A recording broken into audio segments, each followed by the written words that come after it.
أعوذ بالله السميع العليم من الشيطان الرجيم من همزه ونفخه ونفثه فويل للذين يكتبون الكتاب بأيديهم ثم يقولون هذا من عند الله ليشتروا به ثمنا قليلا فويل لهم مما كتبت أيديهم وويل لهم مما يكسبون.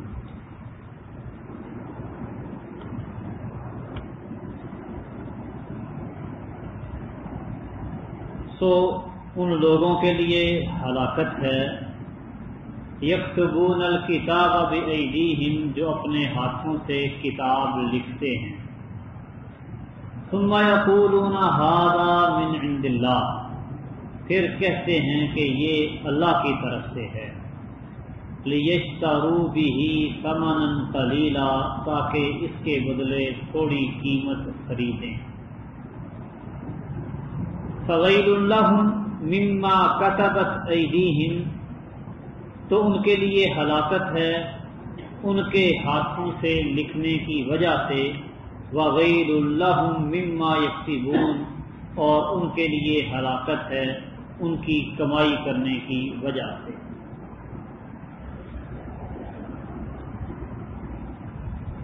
یہ یہود کا طریقہ کار تھا کہ تحریف کرتے اللہ رب العالمین کی کتاب میں، اپنی طرف سے باتیں بنا کے لکھ دیتے اور کہتے کہ یہ اللہ رب العالمین کی طرف سے ہے. اللہ تعالیٰ فرماتے ہیں کہ ان کے لکھنے کی وجہ سے ان کے لیے ہلاکت ہے، اور یہ ایسا کام کرتے تھے لیشتروا بہ ثمنا قلیلا، تاکہ اس کے بدلے تھوڑی قیمت خرید لیں. دنیاوی منفعت حاصل کرنے کی خاطر، دنیاوی فائدہ حاصل کرنے کی خاطر وہ یہ کام کیا کرتے تھے. تو یہ جس خاطر تحریف کرتے تھے، یعنی دنیاوی فائدہ حاصل کرنے کے لیے، اس دنیاوی فائدہ حاصل کرنے کی وجہ سے بھی ان کے لیے ہلاکت، تباہی اور بربادی ہے. ویل کا معنی ہوتا ہے ہلاکت. عام طور پہ ایک روایت پیش کی جاتی ہے کہ ویل جہنم کی ایک وادی کا نام ہے، لیکن وہ روایت پایا ثبوت کو نہیں پہنچتی. ویل اس کا مطلق معنی ہلاکت، تباہی، بربادی، خسارہ، یہ معنی ہے ویل کا. یہود نے جو کام کیا تھا اللہ رب العالمین کی آیات میں تحریف کا، جیسا کہ گزشتہ سبق میں واضح کیا کہ تحریف دو طرح کی تھی. ایک تو الفاظ تبدیل کر دیتے، دوسرا یہ کہ اس کا معنی بدل دیتے. الفاظ وہی رہتے لیکن اس کی تشریح توضیح اپنی طرف سے کرتے. ان دونوں طریقوں سے اللہ سبحانہ و تعالی کی کتاب میں تحریف کی کوشش آج بھی جاری ہے. قرآن مجید فرقان حمید کے ساتھ بھی ایسا لوگ کرنے کی کوشش کرتے ہیں. ایک گروہ ایسا بھی ہے جو کہتا ہے کہ قرآن مجید فرقان حمید سے بہت سے الفاظ تھے جو حذف کر دیے گئے، نکال دیے گئے. سورہ احزاب سورۃ بقرہ سے بھی زیادہ لمبی تھی، انہوں نے اس کو پکڑ کے مختصر کر کے رکھ دیا. اس طرح کی باتیں کرنے والا گروہ بھی ہے. وہ الفاظ اپنی طرف سے اضافہ کرتے ہیں، شامل کرتے ہیں. کئی تو انہوں نے پوری پوری صورتیں اپنی طرف سے گھڑی ہوئی ہیں. اور مانوی تحریف وہ تو بے شمار ہے. اپنی طرف سے کتاب لکھتے ہیں، اپنی طرف سے فتویٰ مسئلہ گھڑتے ہیں اور کہتے ہیں کہ یہ عین کتاب و سنت ہے، یہ کتاب و سنت کا نچوڑ ہے. حالانکہ کتاب و سنت کے ساتھ اس کا دور کا بھی کوئی تعلق نہیں ہوتا. تو اپنی طرف سے باتیں لکھ کر اپنی طرف سے باتیں بنا کے اس کو عین وحی الہی کا درجہ دینا، عین کتاب و سنت قرار دینا، یہ یہود کا وتیرہ تھا۔ اللہ تعالیٰ فرماتے ہیں کہ ان کے لیے ہلاکت، تباہی اور بربادی ہے۔ وَقَالُوا لَن تَمَسَّنَا النَّارُ إِلَّا أَيَّامًا مَّعْدُودَةً، وَقَالُوا اور انہوں نے کہا لَن تَمَسَّنَا النَّارُ إِلَّا أَيَّامًا مَّعْدُودَةً، ہمیں آگ ہرگز نہیں چھوئے گی مگر چند دن گنتی کے، یعنی اول تو ہم جہنم میں جائیں گے ہی نہیں۔ یہ ان کا ظلم تھا یہودیوں کا کہ اللہ تعالیٰ کے ہم بڑے پیارے بڑے محبوب ہیں، نحن ابناء اللہ واحباؤہ، ہم اللہ کے بیٹے اور اللہ کے بڑے برگزیدہ اور محبوب ہیں، نبیوں کی اولاد ہیں، لہذا اللہ تعالیٰ ہمیں آگ میں ڈالنا گوارا ہی نہیں کرے گا۔ لن تمسنا النار، ہمیں آگ چھوئے گی ہی نہیں، الا ایاما معدودہ، ہاں اگر اللہ کو زیادہ غصہ آ بھی گیا، آگ میں اللہ نے ہمیں ڈال بھی دیا، تو چند دن بعد نکل آئیں گے، مستقل طور پہ ہم جہنمی نہیں ہو سکتے۔ اللہ تعالیٰ فرماتے ہیں قل اتخذتم عند اللہ عہدا، کہہ دیجئے کیا تم نے اللہ تعالیٰ سے کوئی وعدہ لیا ہے، اللہ کے ساتھ کوئی عہد و پیمان ہوگا تمہارا کہ تمہیں آگ میں نہیں ڈالے گا، اور اگر ڈالا بھی تو 2-4 دن بعد نکال لے گا، کوئی ایسا وعدہ ہے تمہارے پاس؟ ام تقو فلن یخلف اللہ عہدہ، اگر تو اللہ نے وعدہ کیا تمہارے ساتھ پھر تو اللہ اپنے وعدے کی خلاف ورزی نہیں کرے گا۔ ام تقولون علی اللہ ما لا تعلمون، یا تم اللہ کے بارے میں ایسی باتیں کہتے ہو جو تم جانتے نہیں۔ اب کسی کو کیا پتا کہ اللہ سبحانہ و تعالی نے اس کو کیا سزا دینی ہے، اس کو اپنی رحمت سے معاف کر دے یا اپنے عذاب میں گرفتار کر لے۔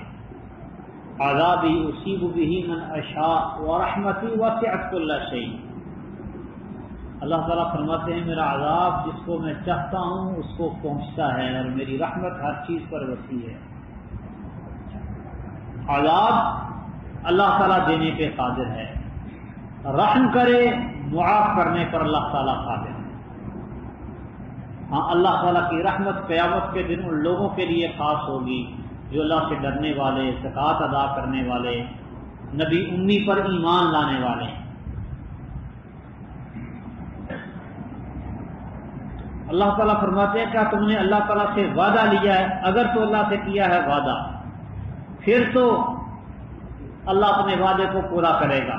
من اوفی بعہدہ من اللہ، اللہ سے زیادہ اپنے وعدے کو وفا کرنے والا کوئی نہیں۔ اور اگر اللہ سے وعدہ نہیں لیا، اپنی طرف سے ہی باتیں کرتے ہو تو پھر بعد آ جاؤ۔ ام تقولون علی اللہ ما لا تعلمون، اللہ چاہے تو عذاب بھی دے سکتا ہے، چاہے تو رحم بھی کر سکتا ہے، اللہ کو کوئی پوچھنے والا نہیں۔ لا یسأل عما یفعل وهم یسألون، اللہ سے کوئی سوال نہیں کر سکتا کہ اللہ نے یہ کیا تو کیوں کیا، یہ نہیں کیا تو کیوں نہیں کیا، کسی کے اندر اتنی ہمت اور جرأت نہیں۔ والا من کسب سیئۃ، کیوں نہیں جس نے برائی کمائی، وَأَحَاطَتْ بِهِ خَطِیئَتُهُ، اور اس کی برائی نے اسے گھیر لیا، فَأُولَئِکَ أَصْحَابُ النَّارِ، تو وہی ہیں آگ والے، ہم فِیہَا خَالِدُونَ، وہ اس میں ہمیشہ رہنے والے ہیں۔ لیکن جو آدمی گناہ والے اعمال کرے، یہاں سیئات سے مراد بڑا گناہ، شرک، کفر و شرک مراد ہے۔ تو جس نے کفر کر لیا، شرک کر لیا، اس کا کفر شرک اس کو گھیر لے گا، اور یہ لوگ پھر آگ والے ہیں اور آگ میں ہمیشہ ہمیشہ رہنے والے ہیں۔ کفر شرک کی وجہ سے بندہ ابدی جہنمی ہو جاتا ہے۔ کفر و شرک کے علاوہ جتنے بھی گناہ ہیں، چاہے کوئی گناہ صغیرہ ہے چاہے کوئی گناہ کبیرہ ہے، بندہ مومن ہو، موحد ہو، کافر مشرک نہ ہو، تو وہ بہرحال جنت میں چلا جائے،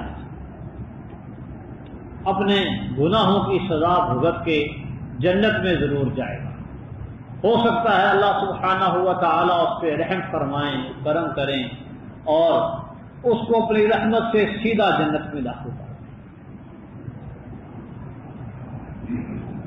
اور ہو سکتا ہے اللہ تعالیٰ اس کو اس کے گناہوں کی سزا دیں، عذاب دیں۔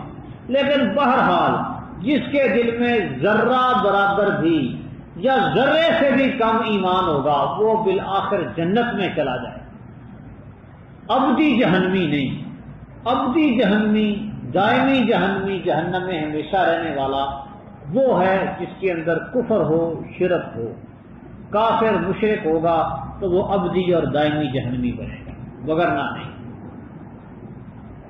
والذین آمنوا وعملوا الصالحات، اور وہ لوگ جو ایمان لائے اور انہوں نے نیک اعمال کیے، اولئک اصحاب الجنہ، وہی لوگ جنت والے ہیں، ہم فیہا خالدون، وہ اس میں ہمیشہ رہنے والے ہیں۔ آمنوا وعملوا الصالحات، یہاں پر عملوا الصالحات کو آمنوا سے الگ ذکر کیا ہے، اس کی وضاحت پہلے بھی کر دی ہے کہ ایمان کے اندر بھی عمل صالح شامل ہے۔ ایمان کے کل 11 حصے ہیں، 11 اجزاء ہیں۔ توحید و رسالت کی گواہی دینا، نماز قائم کرنا، زکوٰۃ ادا کرنا، رمضان کے روزے رکھنا، بیت اللہ کا حج کرنا، مال غنیمت میں سے خمس ادا کرنا، نبیوں رسولوں پر یقین رکھنا، فرشتوں پر یقین رکھنا، اللہ کی نازل کردہ کتابوں پر ایمان لانا، تقدیر پر ایمان لانا اور قیامت والے دن پر ایمان لانا، ان 11 کاموں کا مجموعہ ایمان ہے۔ اس میں عقیدہ بھی شامل ہے، اعتقاد بھی اور عمل بھی۔ ایمان قول و عمل کے مجموعے کا نام ہے۔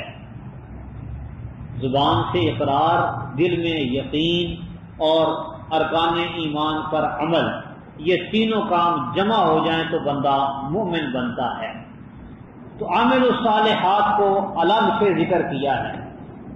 ایک تو یہ کہ عمل صالح کی حیثیت اور اہمیت واضح کرنے کے لیے اس کو مکرر لے کے آئے ہیں، دوبارہ ذکر کیا، اور دوسرا یہ کہ کچھ اعمال صالحہ ایسے ہیں جو ایمان کا جز نہیں، ایسا جز جس کے بغیر ایمان مکمل نہ ہوتا ہو، ایسا جز نہیں ہے۔ نماز پڑھنا، روزہ رکھنا، زکوٰۃ دینا، بیت اللہ کا حج کرنا، غنیمت میں سے خمس ادا کرنا، یہ ایسے عمل ہیں جو ایمان کے متحقق ہونے کے لیے، ایمان کے پیدا ہونے کے لیے لازم اور ضروری ہے۔ ان میں سے ایک عمل بھی نہیں ہوگا تو ایمان پیدا ہی نہیں ہوتا، سرے سے ایمان صفر ہو جائے گا، ختم ہو جائے گا۔ اور بے شمار اعمال ہیں وہ ایمان کے کمال کے لیے ہیں، کمال ایمان کی شرط ہے، تحقق ایمان کی نہیں۔ ایمان کے متحقق اور ثابت ہونے کے لیے یہ چند اعمال ہیں۔ 11 کام ایمان کو ثابت کرتے ہیں، متحقق کرتے ہیں۔ اس کے علاوہ بے شمار کام ہیں، جیسے الطہور شطر الایمان، صفائی نصف ایمان ہے، صفائی بھی ایمان کا جز ہے، لیکن ایسا جز نہیں کہ اس کے بغیر بندہ کافر ہو جائے۔ ایسے ہی من احب للہ وابغض للہ واعطى للہ ومنع للہ، جس نے اللہ کے لیے محبت کی، اللہ کے لیے نفرت کی، اللہ کے لیے دیا، اگر کسی کو نہیں دیا تو وہ بھی اللہ کے لیے روکا، فقد استکمل ایمانہ، اس کا ایمان کامل ہو گیا۔ اب یہ کام بھی ایمان کے جز ہیں، حصے ہیں، لیکن ایسے جز نہیں کہ جن کے بغیر بندہ مومن نہ ہو۔ تو آمن سے مراد ایمان کے وہ ارکان، وہ اعمال آمنوں میں شامل ہیں جو ایمان کے تحقق کے لیے، ایمان پیدا کرنے کے لیے ضروری ہیں، اور عامل الصالحات میں دیگر اعمال، اچھا اخلاق، سچ بولنا، جھوٹ سے بچنا، غیبت چغلی گالی گلوچ سے بچنا، پورا تولنا، پورا ماپنا، امانت دیانت، صداقت، سارے کام یعملوا الصالحات میں شامل ہیں۔ والذین آمنوا، اور وہ لوگ جو ایمان لے آئے، وعملوا الصالحات، اور نیک اعمال کیے، اولئک اصحاب الجنہ، وہی لوگ جنت والے ہیں، ہم فیہا خالدون، وہ اس میں ہمیشہ رہیں گے، ہمیشہ رہنے والے ہیں۔ تو جو اصحاب جنت ہیں وہ جنت میں ہمیشہ ہمیشہ ہی رہیں گے۔ جو ایک مرتبہ جنت میں داخل ہو گیا وہ پکا جنت، پھر جنت سے نہیں نکلے گا۔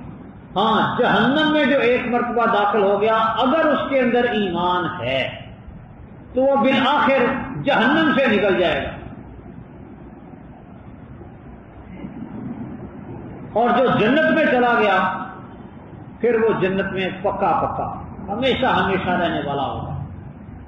شرط یہ ہے کہ وہ بندہ مومن ہو، مومن کے بغیر کوئی بھی جنت میں نہیں جائے گا۔ لا يدخل الجنت الا نفس مؤمنہ، مؤمنہ جان کے سوا کوئی بھی جنت میں داخل نہیں ہوگا۔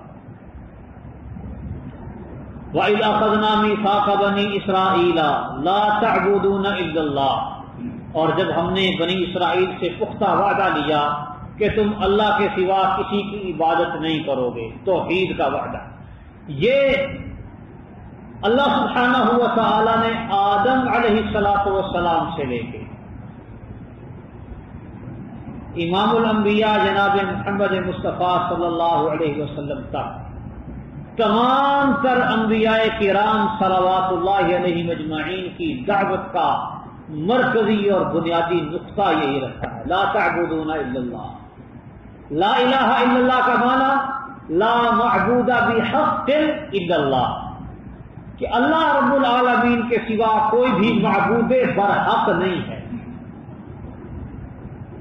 یہ لا الہ الا اللہ یہ تمام تر انبیاء کا کلمہ ہے، اللہ رب العالمین کی اکیلے اللہ کی عبادت کی دعوت ہے۔ اور معاذ بن جبل رضی اللہ تعالی عنہ کو نبی کریم صلی اللہ علیہ وسلم نے بھیجا یمن، کہا کہ آپ ایسی قوم کی طرف جا رہے ہیں جو اہل کتاب ہیں، فَلْتَكُنْ أَوَّلَ مَا تَدْعُوهُمْ إِلَيْهِ، سب سے پہلے جس چیز کی تو نے ان کو دعوت دینی ہے وہ کیا ہو؟ أَن يُوحِدُ اللَّهَ، اللہ کی توحید بیان کرو، اللہ کو یکتا واحد مانے، أن يشهدوا أن لا إله إلا الله، اللہ تعالیٰ کے ایک معبود برحق ہونے کی گواہی دی۔ فَإِنْهُمْ أَطَاعُوكَ بِذَلِكَ، اگر وہ تیری یہ بات مان لیں، توحید والی بات مانیں، پھر ان کو بتانا ہے کہ ان اللہ قد افترض علیہم 5 صلوات فی کل یوم ولیلہ، اللہ تعالیٰ نے ان پر ہر دن رات میں 5 نمازیں فرض کی ہیں۔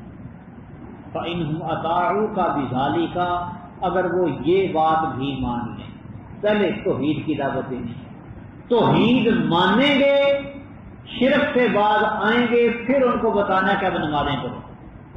جب دن رات میں 5 نمازیں پڑھنے لگے، اس کے قائد ہو گئے، پھر ان کو بتانا ہے کہ ان اللہ قد افترض علیہم صدقۃ فی اموالہم، اللہ تعالیٰ نے ان کے مالوں میں صدقہ فرض کیا ہے، زکوٰۃ ان پر فرض کی ہے، تؤخذ من اغنیائہم فترد علی فقرائہم، جو ان میں سے اغنیاء سے لی جائے گی اور انہی میں جو فقراء ہیں ان کو دے دی جائے گی۔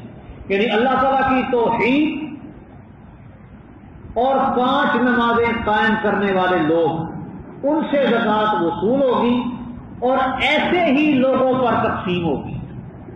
تؤخذ من اغنیائہم، ان میں سے جو غنی ہیں، توحید دو رسالت کی گواہی دینے والے، نمازیں قائم کرنے والے، ان میں سے جو اغنیاء ہیں ان سے زکوٰۃ وصول کی جائے گی، فترد علی فقرائہم، اور انہی میں سے جو فقراء ہیں ان کو دے دی جائے گی۔ تو معاذ بن جبل رضی اللہ تعالیٰ عنہ کو نبی کریم صلی اللہ علیہ وسلم نے سب سے پہلے توحید کی دعوت دینے کا۔ تو بنی اسرائیل سے بھی اللہ تعالیٰ نے وعدے لیے مختلف، ان میں سے ایک وعدہ یہ بھی تھا لا تعبدون الا اللہ، کہ اللہ کے سوا تم کسی کی عبادت نہیں کرو گے، وبالوالدین احسانا، اور دوسرا یہ کہ والدین سے نیک سلوک کرو گے، احسان کرو گے، وذی القربى اور قرابت داروں قریبی رشتہ داروں کے ساتھ بھی احسان کرنا ہے، والیتامی والمساکین یتیموں اور مسکینوں کے ساتھ بھی نیک سلوک کرنا ہے، وقولوا للناس حسنا اور لوگوں سے اچھی بات کہو، واقیموا الصلاۃ وآتوا الزکاۃ نماز قائم کرو زکوٰۃ ادا کرو۔ یہ سارے وعدے اللہ تعالیٰ نے لیے بنی اسرائیل سے۔ ثم تولیتم پھر تم پھر گئے، وعدے سے مکر گئے، پھر گئے۔ الا قلیلا منکم مگر تم میں سے تھوڑے ہی تھے، مطلب تھوڑے لوگ اس وعدے پر قائم رہے۔ وانتم معرضون اور تم اعراض کرنے والے، منہ پھیرنے والے۔ وبالوالدین احسانا احسان کرنا ہے والدین کے ساتھ، قریبی رشتہ داروں کے ساتھ، یتیموں کے ساتھ، مسکینوں کے ساتھ۔ احسان کیا ہوتا ہے؟ نبی کریم صلی اللہ علیہ وسلم سے پوچھا جبریل امین نے کہ احسان کیا ہے؟ آپ نے فرمایا ان تعبد اللہ کأنک تراہ، اللہ کی ایسے عبادت کرنا گویا کہ آپ اللہ تعالیٰ کو دیکھ رہے ہیں۔ فإن لم تكن تراه فإنه يراك، کہ اگر آپ اللہ تعالیٰ کو نہیں دیکھ رہے، اللہ تو آپ کو دیکھ رہا ہے نا، اللہ تعالیٰ تو ہر انسان کو دیکھتا ہے، تو اپنے اندر یہ جذبہ پیدا کریں، ایسا خشوع خضوع عبادات کے اندر اور ایسا اخلاص پیدا کریں کہ جیسے بندہ اللہ کو اپنے سامنے دیکھ کر عبادت کرتا ہے، اس طرح سے عبادت کرنا یہ ہے احسان۔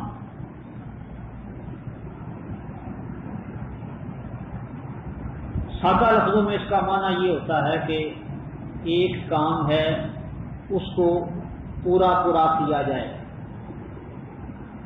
اور ایک کام ہے وہ مکمل کرنے کے بعد کچھ زیادہ بڑھا کے کیا جائے۔